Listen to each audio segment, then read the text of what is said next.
Hey guys, today I try to understand WTO, and I already feel brain melt. I am standing in a giant stone building with a shiny floor, wearing a borrowed necktie that chokes like an angry snake, while two men in suits scream about chicken. Not cooking chicken, trade chicken. One man points at a chart, the other man points at a document. A third woman whispers, "This is about tariff schedules." I nod like I understand. I do not understand. I am just hungry. Then a little glowing screen shows a map of the whole world and arrows everywhere. Red arrows, blue arrows, arrows from fishland to carland, arrows from banana land to medicine land. I stare so hard one eye almost becomes lazy. I ask, why do tribes not just trade fairly and go home? Everybody laughs like I made a joke. It was not a joke. I was serious. And listen, if you do not learn this, you end up cold, broke, and alone in a mud pit. Because one day bread costs little, the next day bread costs much. One moon you have a job, the next moon the factory is gone to another tribe. And somewhere, always, somebody in expensive shoes is saying market access while your soup gets smaller.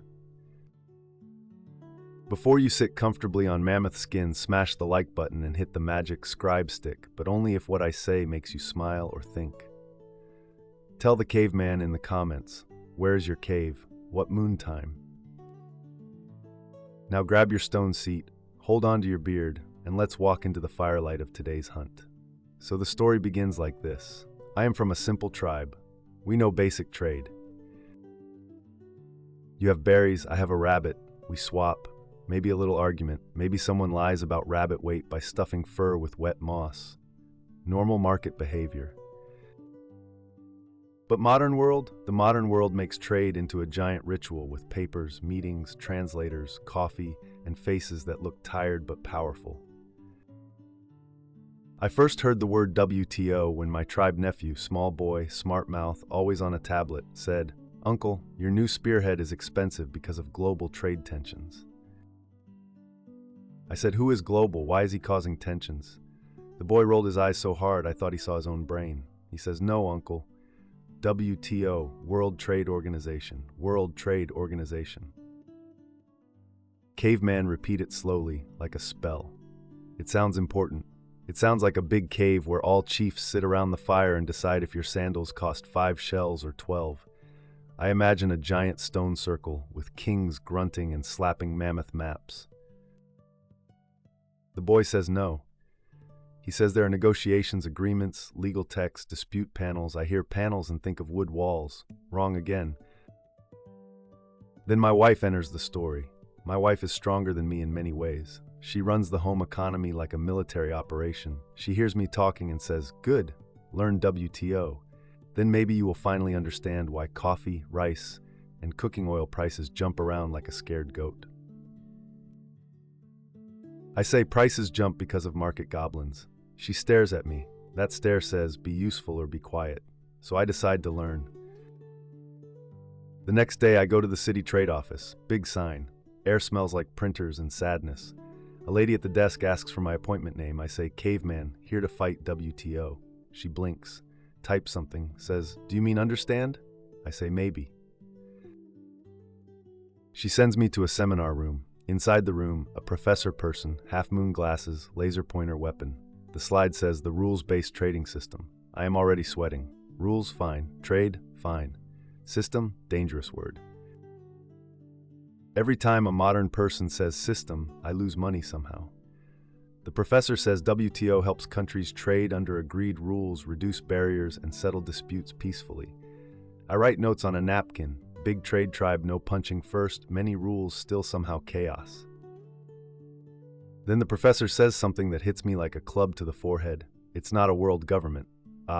Because I thought WTO was the giant king of trade, like one supreme market chief who decides everything.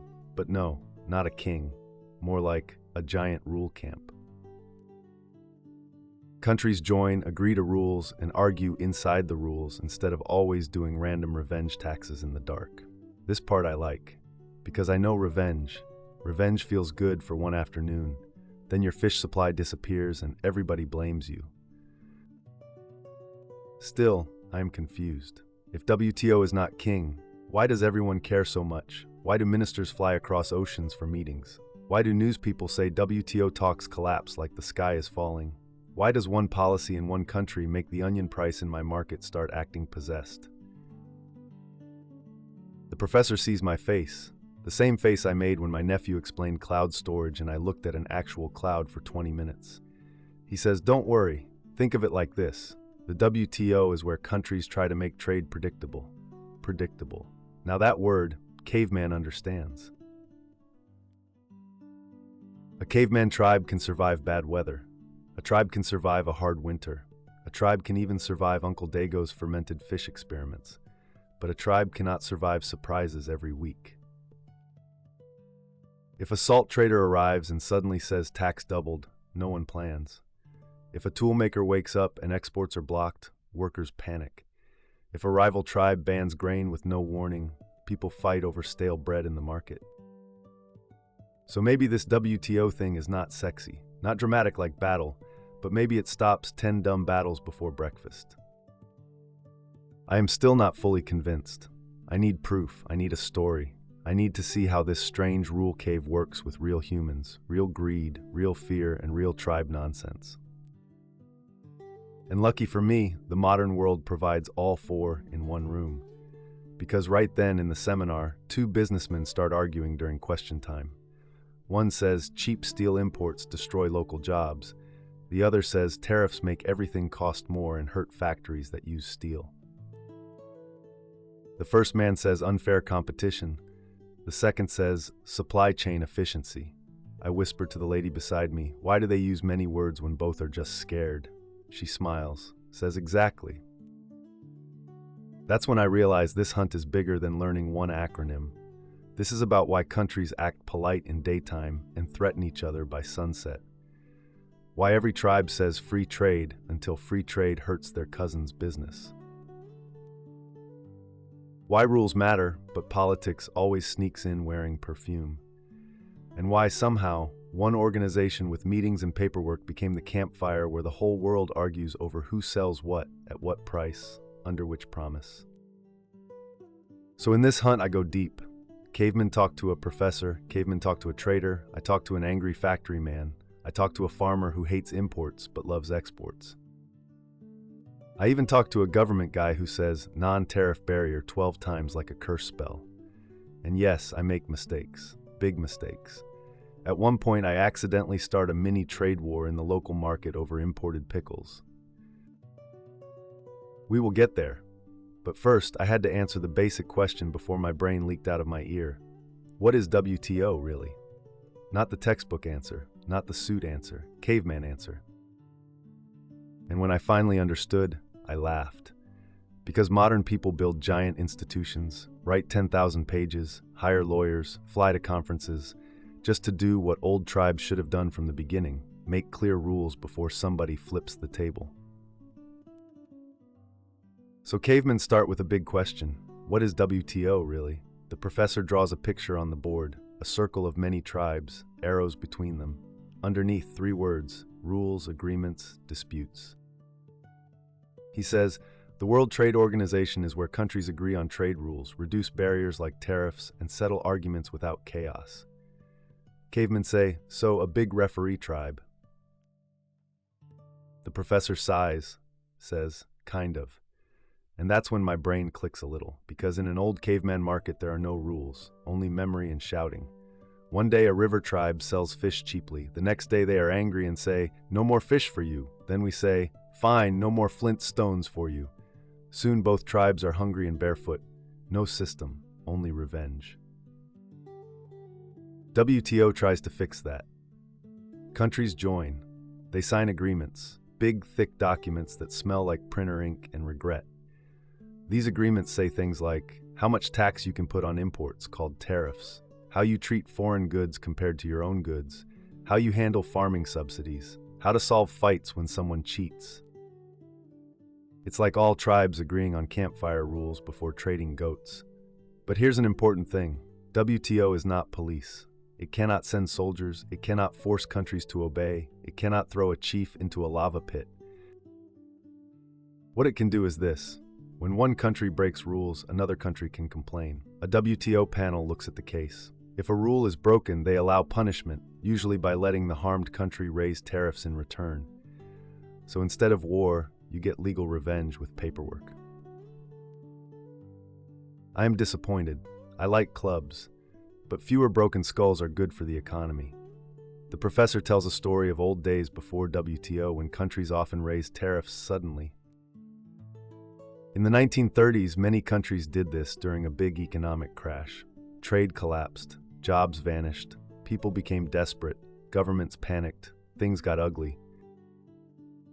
So after big wars, countries said, maybe we need rules. First came trade agreements, then later WTO in 1995, replacing an older system called GATT. I think GATT is the noise a goat makes when choking on a turnip. The professor is not amused. But now I start seeing the picture. WTO is like a giant meeting place where almost the whole world tries to agree on how trade works. Not perfect, not fast, but better than chaos. Still, I'm confused about one thing. If WTO is just a rule book, why do people treat it like a sacred cave? Why do farmers protest it? Why do workers blame it? Why do politicians praise it one day, curse it the next? Why do headlines scream WTO crisis like a meteor is falling? So I asked the professor. He smiles like a man who has heard this question 1,000 times. He says, because trade touches everything. Everything. Your phone, your shoes, your rice, your car, your medicine, your job, your cousin's job, your neighbor's farm, even your favorite snack. Every product comes from many tribes, one part made here, one part made there. One part shipped through storms and pirates and paperwork, and WTO rules shape those flows. Change one rule, prices move, a factory closes, another opens, a farmer cheers, another farmer cries, a politician blames someone, a news channel argues. People fight in comments. Suddenly cavemen realize WTO is not boring. It's an invisible skeleton holding up the global market body. You don't see bones, but when a bone breaks, the whole body screams. I test the idea. Next week I go to a local market. I ask a banana seller, where do bananas come from? He says Ecuador. I ask a coffee seller. She says Brazil. I ask a phone repair boy. He says parts from China, Korea, Vietnam. I stand there thinking, so many tribes are connected, like a giant web, and WTO rules help keep the web from tearing every Tuesday. But I am still a stubborn caveman. I say, if rules are good, why not just trust each other? The professor laughs so loud coffee comes out of his nose. He says, because countries are like people, they trust until money is involved. True words. So WTO is like a written promise, not perfect trust, but documented trust, with consequences. Countries list tariffs they promise not to exceed. They agree to treat foreign goods fairly. They agree not to suddenly ban things without reason. They also negotiate new deals, slow, painful, like pulling a thorn from a heel with a chopstick. Some negotiations succeed, some fail, some last decades. I learned WTO has meetings called ministerials where trade chiefs gather and argue politely while secretly furious. I imagine chiefs smiling while hiding a stone in a sandal. Then the professor explains structure. There is a conference of members. There are councils for goods, services, and intellectual property. There are committees. There are dispute panels. There are secretariat staff. I hear this and think, this is not one cave. This is an entire cave city. Still I ask, so WTO decides what price bread should be? No, the professor says. So WTO forces countries to buy things? No. So WTO controls everything? No. He pauses, says WTO mostly sets rules, countries still choose policies. So WTO is like a game rule book. It doesn't play the game. Players play the game. That difference is important, because many tribes blame WTO when something hurts them. But often it's their own government decisions, market changes, technology shifts, or consumer tastes. WTO is just part of the story, but still a powerful part, because once you sign rules, breaking them has consequences. Caveman thinks of a tribe promise. If we promise not to raid a neighbor's goats, we can't raid when hungry without causing a bigger problem. Rules limit freedom, but create stability. And stability allows planning. Planning allows investment. Investment builds tools. Tools feed the tribe. So maybe WTO is not magic, not a villain, not a hero, just a giant agreement machine trying to keep global trade from turning into an endless revenge spiral. But I am still a naive caveman.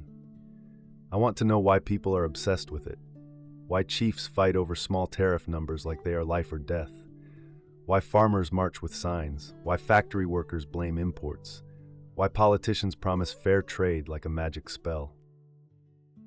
Because in the next part of the hunt, that's where tribe drama really starts. So Caveman leaves the professor's cave thinking I am finally smart. Big mistake. Because the next morning, the whole tribe is arguing about WTO like it stole somebody's goat. Farmer uncle shouts, "Imports are killing us." Factory cousin shouts, "Exports save us." Shopkeeper aunt shouts, "Prices are too high." Young nephew shouts, "Supply chains are disrupted." Caveman just wanted breakfast. But suddenly I realize everyone cares about WTO because trade is like a river feeding a tribe. Change the river path, half the tribe is thirsty, half the tribe is drowning. Let the caveman explain. When a country sells things to other countries, that is called exports. Good for people who make stuff. Jobs, money, pride. When a country buys things, that is imports. Good for people who want cheap goods, variety, and better tools. But here comes the drama. If imports are cheap, local producers are angry. If imports are expensive, consumers are angry. So politicians stand in the middle like a man holding two angry boars by the tail. WTO rules shape this balance. For example, farmer uncle grows corn. If foreign corn is cheaper, uncle is mad. Says WTO let cheap corn flood the market, wants tariffs. But baker cousin wants cheap corn to make bread. He says tariffs are bad. WTO rules limit tariffs. So baker is happy, farmer is furious. Same with cars, same with steel, same with shoes, same with medicine, same with the tiny chip inside your glowing rectangle. Trade touches everything. I see this in real life. A tribe neighbor buys cheap imported pots. The local potter cries. The potter says WTO is unfair, but a poor family can finally afford a good pot. They say WTO is good. Same rule, different pain. Then the chief enters the conversation. The chief cares about elections. He hears complaints. He promises to protect jobs. Sometimes he raises tariffs. Sometimes he negotiates new deals. Sometimes he blames WTO when he can't do what the crowd wants. Because WTO rules limit sudden changes. That's the obsession. Rules protect stability, but also limit quick revenge. And humans love revenge. So I see a news story. A country is angry at another country for dumping cheap steel. They go to the WTO complaint cave. Months pass, years pass. Meanwhile, factories close, workers protest, politicians shout. People don't see the slow legal process. They see pain now. So they blame WTO. Other times, WTO helps small countries fight big ones. A small country complains about unfair tariffs. The panel agrees. A big country must adjust or face retaliation. The small country cheers. People say WTO is a hero. So WTO is like a referee everyone hates until the referee helps them. I understand that. In tribal wrestling, the loser always hates the referee. Then I hear something even stranger. Some people fear WTO because it spreads globalization. Goods move, jobs move, ideas move, cultures mix. That is exciting and scary. A factory that once employed 1,000 workers closes because production moved to a cheaper place. Families are hurt. They blame trade, sometimes fairly, sometimes it is complicated. Because technology also kills jobs. Automation replaces workers. Consumer tastes change. Competition rises. Many forces are at play. But WTO becomes an easy villain. I sit with an old storyteller woman, a wise elder who remembers many winters. She says, "Trade always causes winners and losers. Rules only decide how fair the fight is." That line hits like a falling coconut. Because obsession is not about WTO itself. Obsession is about fear. Fear of losing a job, fear of rising prices, fear of unfair advantage, fear of being left behind while other tribes get rich. And WTO sits in the middle, holding a rule book, trying to calm the crowd with logic while the crowd screams with emotion. One day I see this up close. A market meeting is called in town hall. Merchants argue about imported pickles. Yes, pickles. But the discussion becomes war. A local pickle maker says cheap imports are destroying him, wants tariffs. A restaurant owner says imported pickles are cheaper and better, wants open trade. Consumers shout about prices. Workers shout about jobs. The mayor says WTO rules limit tariffs. The crowd boos. Someone throws cabbage. I hide under the table. That's when I realize why everyone is obsessed. Because WTO rules affect bread on the table, a roof over your head, the pride of the tribe, and the story people tell about their future. And when something touches the future, humans fight like a cornered badger. But obsession leads to mistakes, big mistakes, because sometimes the tribe blames the wrong thing. And that is exactly what the caveman did next. When I tried to fix a trade problem myself, it did not go well. So now Caveman is feeling smart. I learned big words like tariff, dumping, and market access. I started correcting people in the market like an annoying rooster. One day the pickle drama was still raging. The local pickle maker was crying every morning like a sad flute. He said cheap imported pickles from the river tribe were destroying his business. He said WTO rules were unfair. He said the mayor was a coward. I thought, Caveman will fix this. Never trust a caveman with policy. So I went to the market council. I said simple, we tax imported pickles. The local pickle maker will be happy, problem solved. The council clapped. The pickle maker hugged me so tight I smelled vinegar for 2 days. They set a tax on imported pickles. Next week, chaos. Imported pickles were expensive. Restaurants raised sandwich prices. People were angry. The local pickle maker raised prices too because there was less competition. People were angrier. But the worst part, the river tribe got mad. They said, if you tax our pickles, we tax your smoked fish. Suddenly our fishermen cried. Fish rotted because exports were blocked. Boats sat empty. Fisher kids stared at soup bowls with nothing inside. The mayor shouted at me. The pickle maker hid. Fishermen threatened to use me as bait. And that, children of the cave, is called retaliation. Trade war. You hit. They hit back. Then you hit again. Soon everyone is bleeding and still hungry. I ran to the professor crying. He patted my head like a sad puppy. He said, "This is why WTO exists, because WTO tries to stop random revenge taxes. Countries agree on tariff levels ahead of time. If you raise them unfairly, others can challenge you legally. So instead of instant retaliation, you go to a dispute process." But I didn't do that. I acted on emotion. Tribe politics are the same everywhere. People see pain, they demand a quick fix. Leaders give a quick fix. The fix causes bigger pain. Everyone is shocked. The professor explained another mistake. Sometimes countries secretly help their own industries with subsidies, money, cheap loans, hidden favors. That can distort trade. Others complain, disputes happen, years pass. Sometimes countries block imports for safety reasons. Sometimes real safety. Sometimes a fake excuse to protect local producers. WTO rules try to balance this too, but balance is hard because every tribe thinks their reason is special. I learned a painful truth. Trade problems are rarely simple. One job lost here might be offset by cheaper goods helping millions there. One industry saved might hurt another industry using its products. The economy is a giant web. Pull one thread, the whole thing shakes, and I pulled the pickle thread. Another thing I learned, WTO cannot stop all trade wars. Countries can ignore rulings, they can leave agreements, they can create regional deals, they can use national security as an excuse, they can stall negotiations. Rules only work when members respect them. Just like tribe rules about stealing goats, if everyone steals anyway, the rule is meaningless. So where do things go wrong? They go wrong when fear beats patience.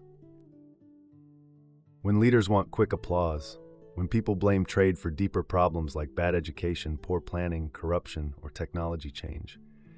When tribes forget that retaliation hurts both sides. I saw fishermen lose income. I saw the pickle maker still struggling because there were fewer buyers. I saw consumers pay more. Everyone lost, except smugglers selling black market pickles from a secret donkey route. So I learned humility. A modern trade system is complicated for a reason. You can't fix it with one angry speech. You need rules, negotiations, compromise, and sometimes boring meetings where nobody smiles but disasters are avoided.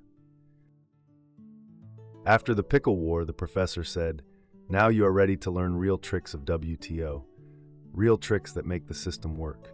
I was nervous, because the last time I learned a trick, I accidentally invented pickled fish soda.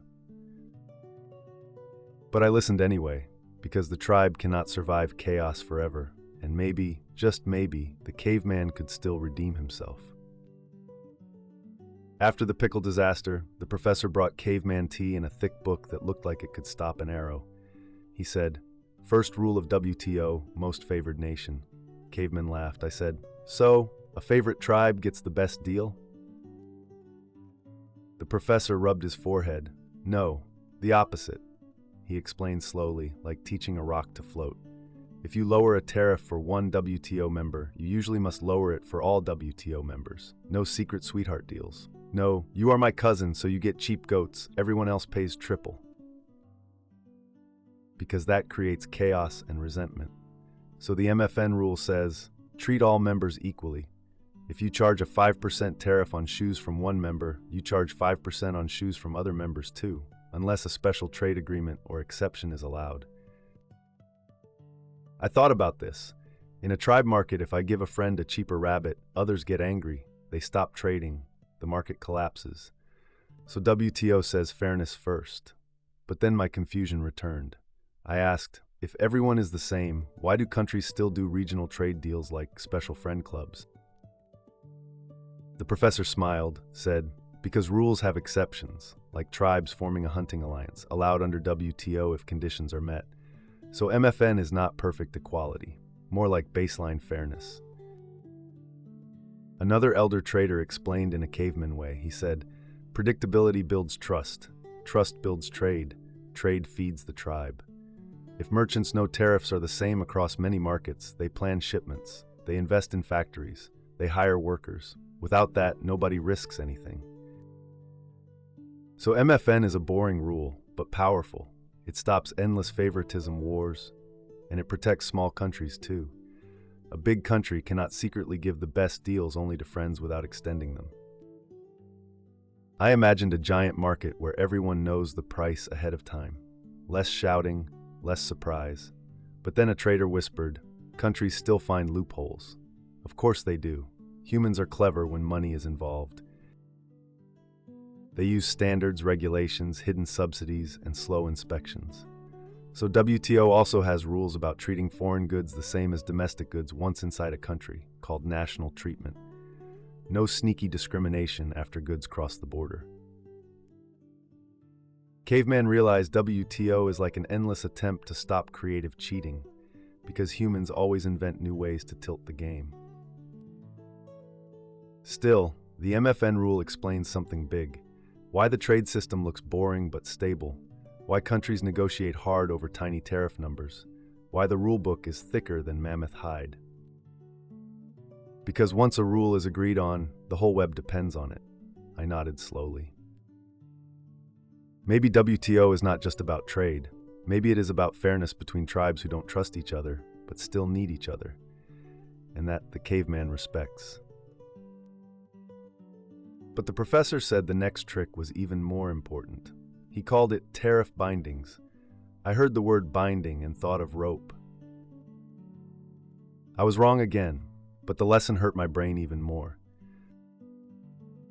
The professor's next lesson was called tariff bindings. Cavemen thought this was about tying tariffs with rope. I even brought rope to class. The professor did not laugh. He said, countries promise maximum tariff levels they won't exceed. Promise stones. That's how the caveman understands it. Imagine a bridge between two tribes. A chief promises the crossing fee will never be more than 5 shells. Traders build carts, farmers grow crops, merchants plan journeys. Then one bad morning, the chief raises the fee to 30 shells. Nobody crosses. Trade dies. Trust dies. Tariff binding stops that surprise. Countries can set tariffs, yes, but in WTO, they agree on ceiling levels. They can lower tariffs anytime, but raising them above the promised level breaks rules. So traders know the worst-case scenario. Predictability again. The professor shows a chart of tariff schedules. The numbers are small, 5, 8%, 12%. I think small numbers, big meetings. But the professor says those tiny numbers move billions of dollars. 1% change can shut a factory or open one. That is when I remember the pickle war. If we had a binding promise, the river tribe would know we couldn't suddenly raise the tax. They would plan better, maybe negotiate instead of retaliate. But I asked the question the caveman always asks. What if a country needs to protect workers?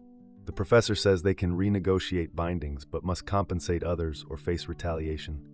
So no free moves. Every change has a cost. That forces negotiation before action. Which slows drama, and slow drama saves markets. An elder banker woman explains with a story. She says investors fear uncertainty more than high taxes. They can plan around a known cost. They can't plan around surprise. True. A tribe survived winter because we stored food ahead. A surprise storm kills a tribe faster than steady cold. So tariff bindings are like a weather forecast for trade. Not perfect, but helpful. But the professor is also honest. He says many bindings are set high in developing countries. Some countries keep tariffs low anyway. Some sectors are complicated. Agriculture is especially messy. Subsidies, quotas, special rules, whole jungle. I ask why. He says food is emotional. Every tribe wants to protect farmers, even when logic says otherwise. So WTO rules exist, but politics dances around them. Still, bindings matter, because without them, every election could trigger a tariff explosion. Imagine a new chief waking up angry, doubling tariffs on tools. A rival tribe retaliates. Supply chains snap, prices jump, workers are fired, bindings reduce that risk. And here the caveman learns a hidden truth. The trade system runs on expectations.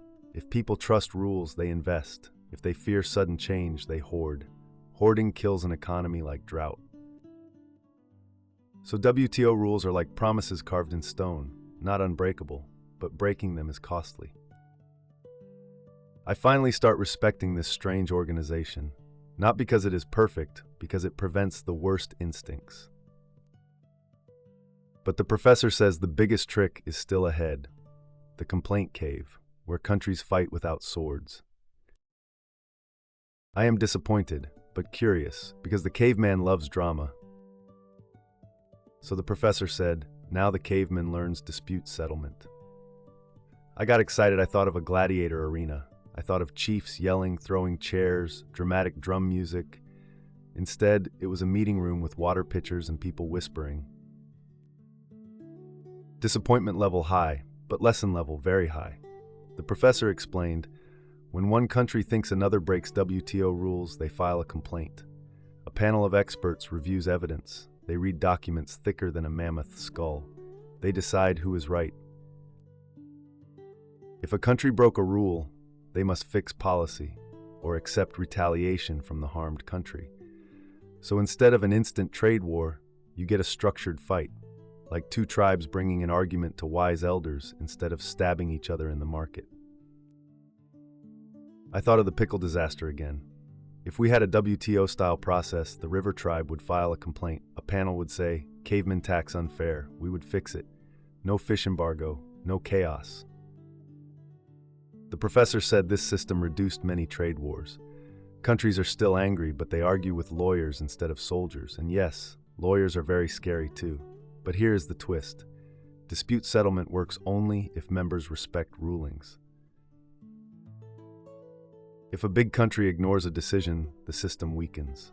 If the appeals process is blocked, cases pile up. The professor sighed, said the WTO dispute system has been under stress in recent years.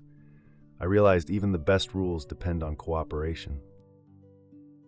Just like a tribe rule about sharing water, if a strong warrior ignores the rule, others suffer. Still, the complaint cave is important, because without it, retaliation is automatic, and retaliation spreads like a forest fire.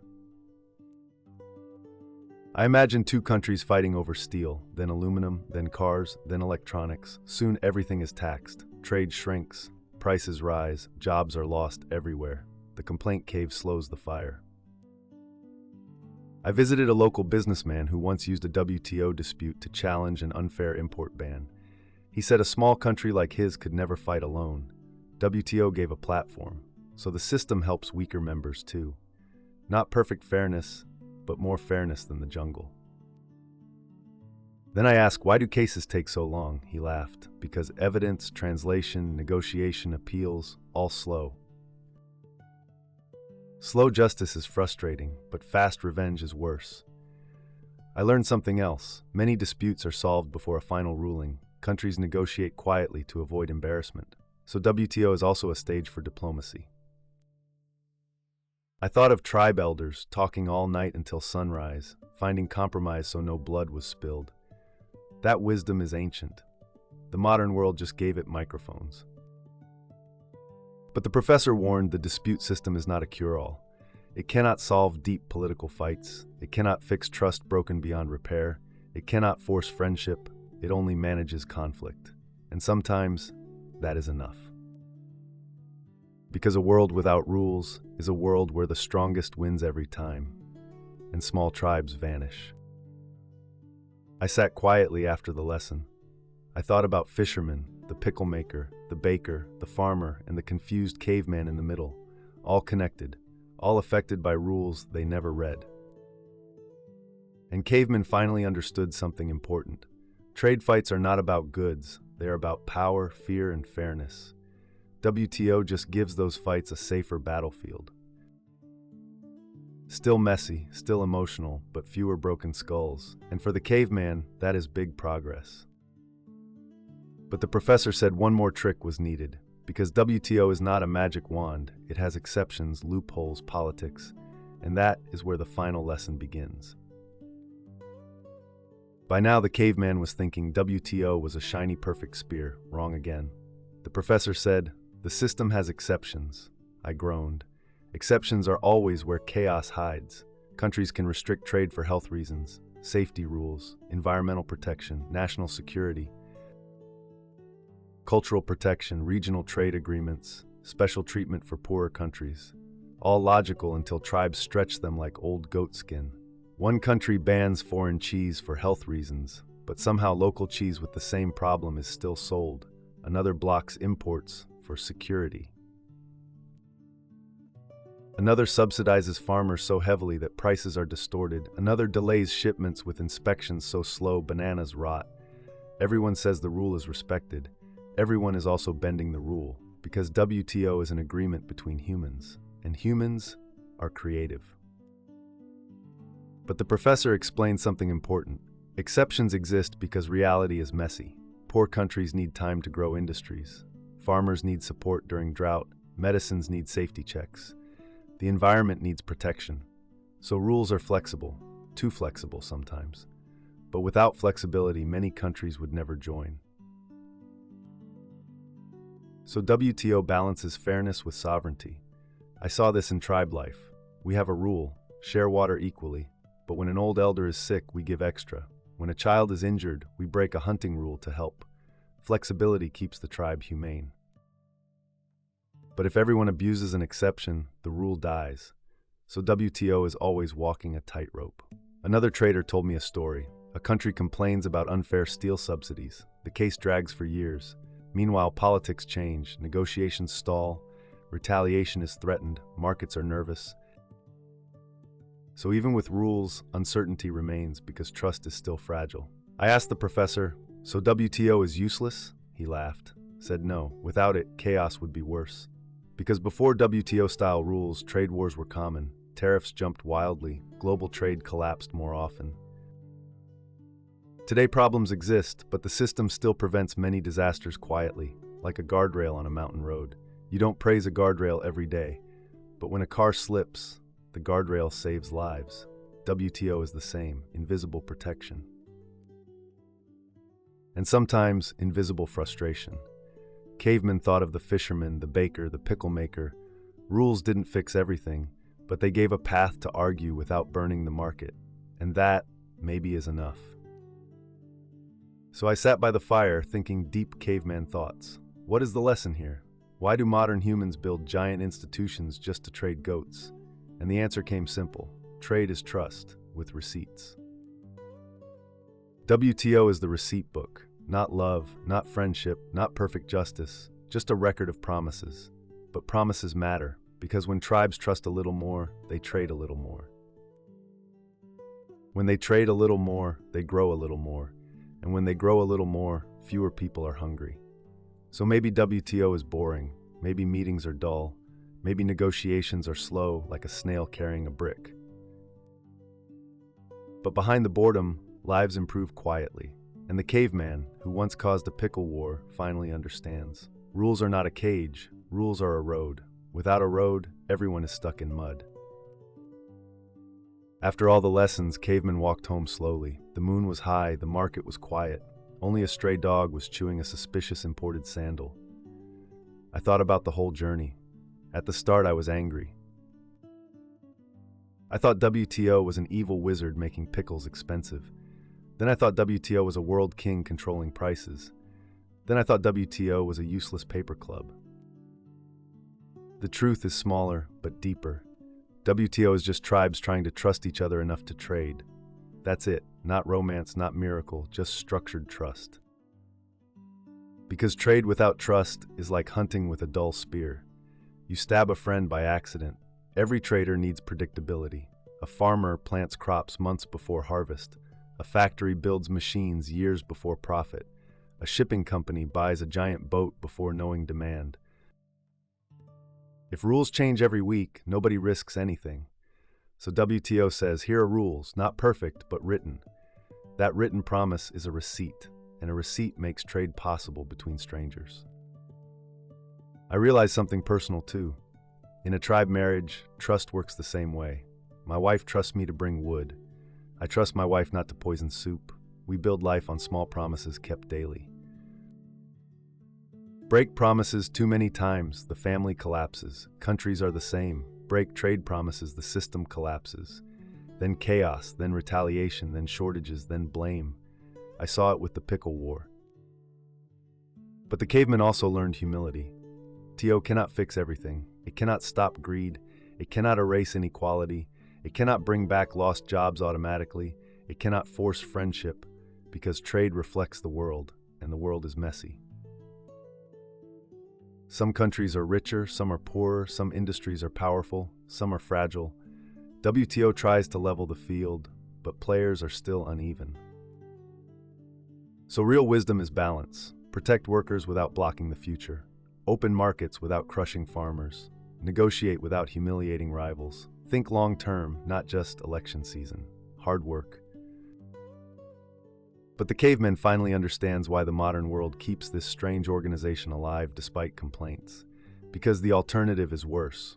A trade war spiral, tariffs rising like a flood, supply chains snapping, prices jumping like a frog in a fire, people blaming neighbors. History shows this happened before. In bad times, countries closed markets, trade collapsed, economies shrank, tensions rose. Modern leaders remember that fear. So they keep WTO alive even when they criticize it because it gives a table to argue before fists fly. And I, a simple caveman, learned something surprising. Trade is not just about goods, it is about relationships between tribes. About expectations, about fairness people feel, even if the math is complicated. If people think the system is rigged, they rebel.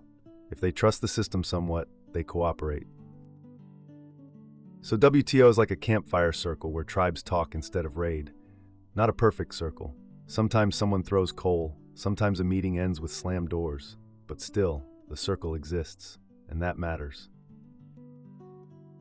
Because civilization is not built on perfect trust. It is built on agreements we renew every day. I look at the market the next morning. Bananas stacked, fish iced, coffee brewing, phones ringing. Millions of trades are happening quietly. Behind them, rules. Behind rules, promises. Behind promises, hope tribes don't destroy each other over pickles again. And the caveman smiles, because my brain is finally not melting, just slowly cooking wisdom. So the caveman sat one last time in the trade office, looking at the world map with arrows everywhere. At first, the arrows scared me. They looked like spears flying across the sky. Now I see something else. Connection. Rice from one land feeds a child in another. Medicine from one lab saves an elder in another. A tiny chip from one factory makes a farmer's tractor smarter in another. Trade is a giant web of survival. And WTO, strange, boring, paperwork-heavy WTO, is like a knot in that web trying not to let strands snap. It is not glamorous, it is not heroic. No one makes epic songs about tariff bindings. Nobody paints cave art of a dispute panel reading legal briefs. But behind quiet work, storms are avoided. We don't see disasters that didn't happen. We don't see trade wars prevented before news cameras arrived. We don't see factories built because rules are predictable. We don't see ships loaded because traders trusted tomorrow would look like today. But those invisible things feed the tribe, and the caveman finally realized something painful. Humans complain about rules when rules slow them, but scream for rules when chaos comes. We hate the referee until the game turns into a street fight. So the lesson is simple. WTO is not perfect. It needs reform, it needs trust, it needs patience, it needs honest leaders who don't blame it for their own bad planning. But the idea behind it is powerful. Talk before fighting, write rules before trading, keep promises even when angry, because the world is too connected now for random revenge. In caveman days, 2 tribes fight, 10 people are hurt. In modern days, 2 countries fight, millions feel it in bread prices, the job market, and the medicine shelf. So WTO is not about trade alone. It is about peace disguised as paperwork. And the caveman, who once nearly destroyed the fish market over pickles, now bows his head in respect to boring meetings that save real pain. I still don't love suits. I am still suspicious of charts. I still think negotiation snacks are too small. But I understand, and when the caveman understands something hard, he shares it with the tribe. So they don't repeat his mistakes. So they don't start pickle wars. So they don't blame the wrong enemy, because the real enemy is often ignorance, not imports. And with that, the caveman is ready to end the hunt. But first, a small favor. If this story helped your brain a little, or made you laugh while learning why banana prices jump like a frog on a hot stone, then help the caveman too. Share this with your tribe so fewer people start stupid pickle wars. Subscribe to the channel so the caveman can keep wandering into confusing modern caves and coming back with stories about money, trade, AI magic rocks, and why bankers always smell like printer ink. And tell the caveman in the comments, what topic next? Taxes, inflation, why coffee is so expensive but the farmer is still poor. The caveman will read every comment by firelight after figuring out how to scroll without poking the screen with a spear. Stay curious, stay kind, and remember, talk before you swing a club. Ooga booga.